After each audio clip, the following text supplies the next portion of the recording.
안녕하세요. 저는 안성열 성형외과 피부과의 안성열입니다. 오늘은 길을 뚫거나 피어싱을 해가지고 그 자리에 켈로이드가 생긴 사례에 대해서 말씀드리겠습니다.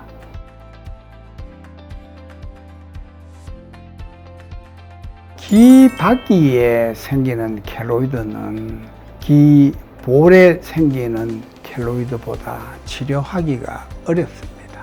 왜냐하면 귀 바퀴에는 연골이 있기 때문에 그 연골을 잘라내면 귀의 모양이 많이 변형되고 작아질 수도 있고, 귀 바퀴의 켈로이드는 흉터는 제거할 수 있지만 그 하반부에 있는 연골 자체는 제거할 수가 없기 때문에 진피의 켈로이드 부분을 완전히 제거하고 거의 표피만 남기도록 한다는 느낌으로 해서 하방에 있는 연골 부위에다가 피부 이식같이 아주 얇은 조직을 덮는 방법으로 해서 치료를 합니다. 그러고 나서 이제 방사선의 일종인 전자선을 3일 정도 치료하면 재발은 거의 없습니다.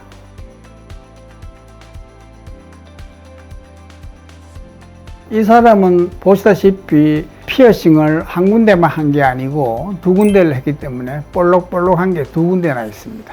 그리고 환자분은 피부가 붉고 그리고 자각정성으로는 가렵습니다. 그렇게 가렵기 때문에 환자는 찾아오게 마련이죠.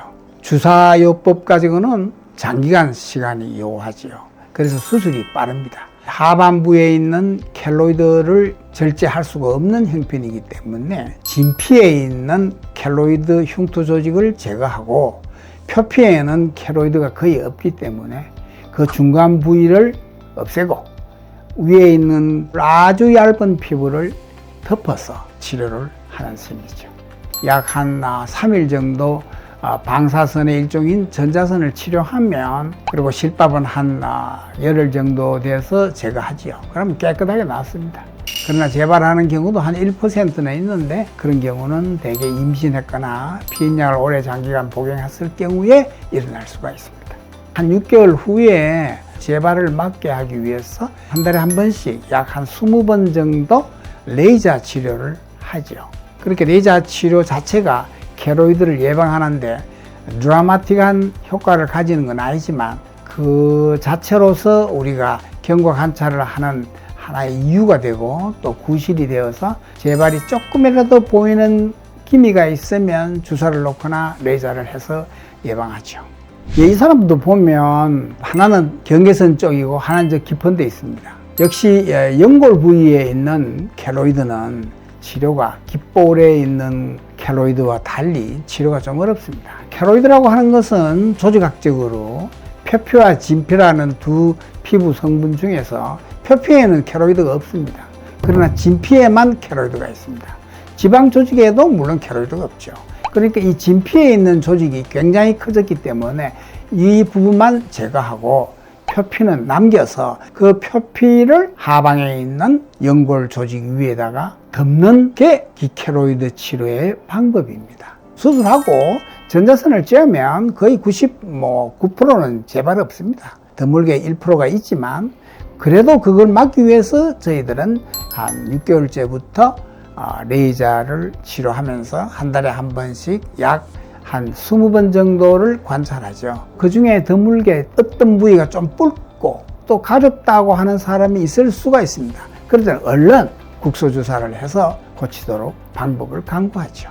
이 사람도 연골이 있는 부위와 귓볼 부위에 경계선에 위치하고 있습니다.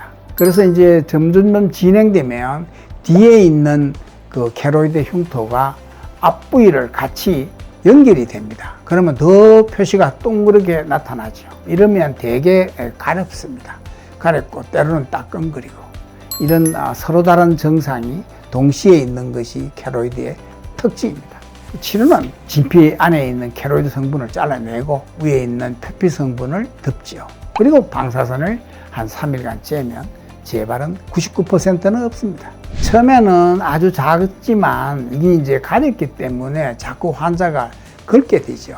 걸리면 케로이드는 자꾸자꾸 커집니다. 그래서 케로이드는 조기에 진단해서 조기에 치료하는 것이 효과적이죠. 이상 안성열 성형외과 피부과 의원에서 말씀드렸습니다.